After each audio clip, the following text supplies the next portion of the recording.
Hello, everyone, and welcome back to Easy English Class, where learning English is simple and fun. I'm Marco, and I'm so excited about today's topic. And I'm Erica. Hi, everyone. Can you believe 2026 is almost here? Time goes so fast. I know. And you know what? I always make big plans for the new year, but I never know how to talk about them properly in English. Do I say, I will do this, or I'm going to do this? I always get confused. That's exactly why today's lesson is perfect. We're going to teach you 3 different ways to talk about your future plans. By the end of this lesson, you'll know exactly how to express your 2026 goals like a native speaker. I need this lesson. Let's start learning. Okay, Erica, why is it important to learn different ways to talk about plans? Can't I just say, I will do something for everything? That's a great question. The problem is that will is usually for spontaneous decisions or predictions, not for plans you've already made. If you use will for everything, you'll sound unnatural and confusing. Oh, so there are different expressions for different types of plans? Exactly. In English, we have expressions for definite plans, for plans we're organizing, and for dreams or wishes. Each one shows a different level of certainty. Can you give me a quick example? Sure, imagine I say, I'm going to learn guitar in 2026. This sounds definite. I've decided and I'm serious. But if I say, I'm hoping to learn guitar, it sounds like a wish. Maybe it will happen, maybe not. Ah, I see. So the words we choose show how certain we are about our plans. Perfect. Today, we're going to teach you 3 main expressions: going to, for definite plans, planning to, for plans you're organizing, and hoping to, or want to, for wishes and dreams. And we'll give you lots of examples so you can use them correctly. Let's start with the most common one: going to. All right, let's talk about going to. Erica, when do we use this expression? We use going to when we have a definite plan or intention, something we've already decided to do. It's not just a wish or an idea, it's a real plan that we're committed to. Okay, so it's for serious plans. Can you give me some examples? Of course. Here are some clear examples. I'm going to join a gym in January. She's going to study English every day. We're going to visit Paris in March.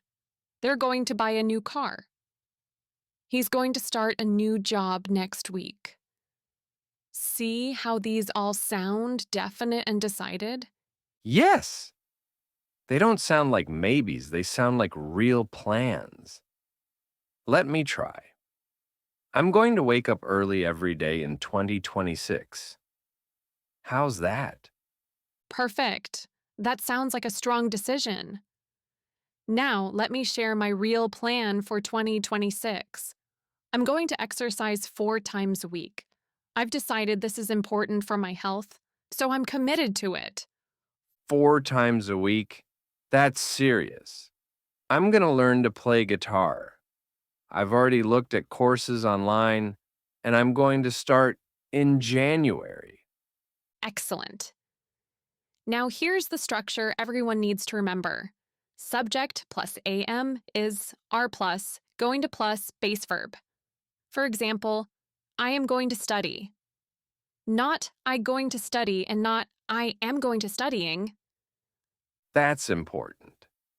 So we always use the base form of the verb after going to. What are some common mistakes students make? The biggest mistake is forgetting the to.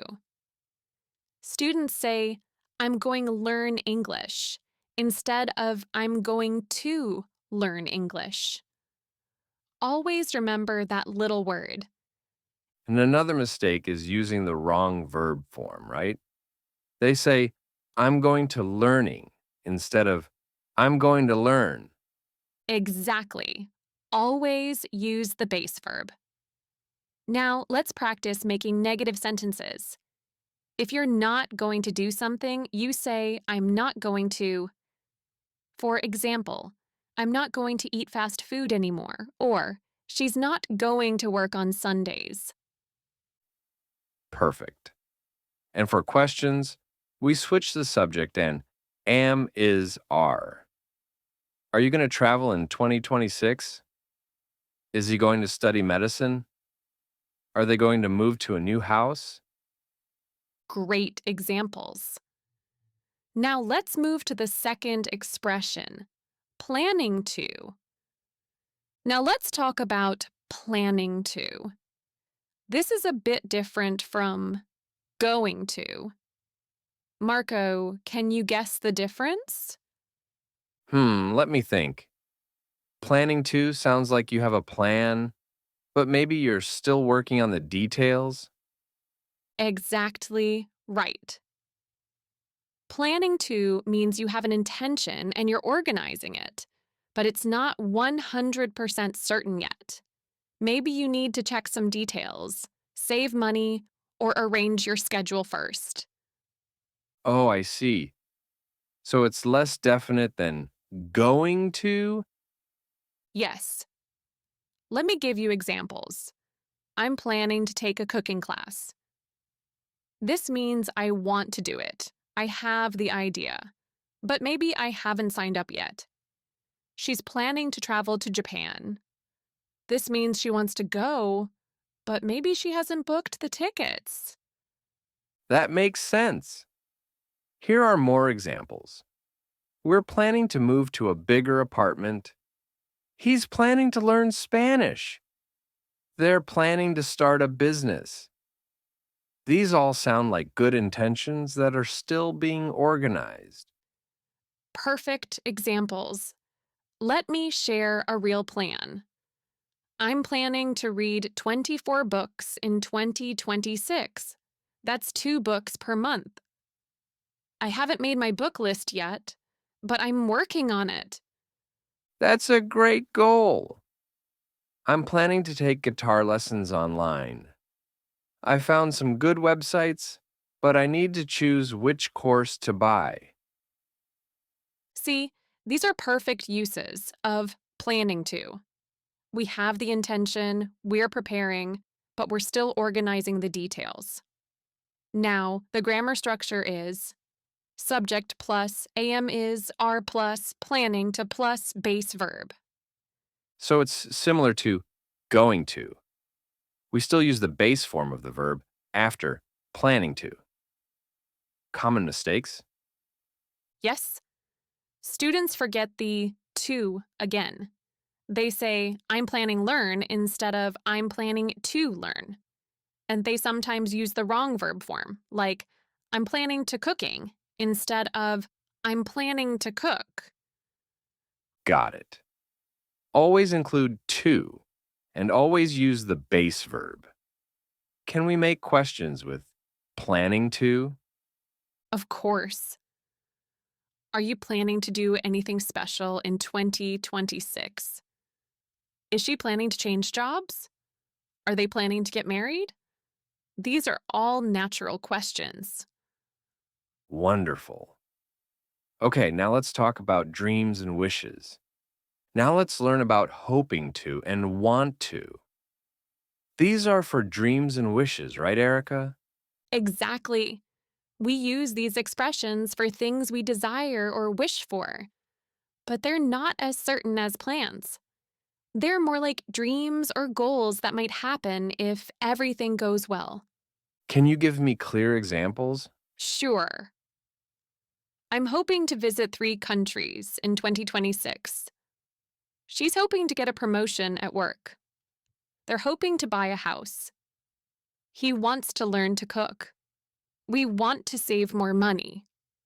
These all express desires, but they're not definite plans yet. I see. So if I say, I'm hoping to travel to Japan, it means I really want to go, but maybe I'm not sure if it will happen. Perfect understanding. Maybe you need to save money first, or maybe you need to check if you can get time off work. It's a wish that depends on other things. Let me share my wish. I'm hoping to become fluent in English in 2026. It's my dream, but I know it takes time, and I'm not sure if 1 year is enough. That's a great example. And I want to volunteer at an animal shelter. I love animals, but I need to check their schedule and see if I have time. These sound much less certain than going to or planning to.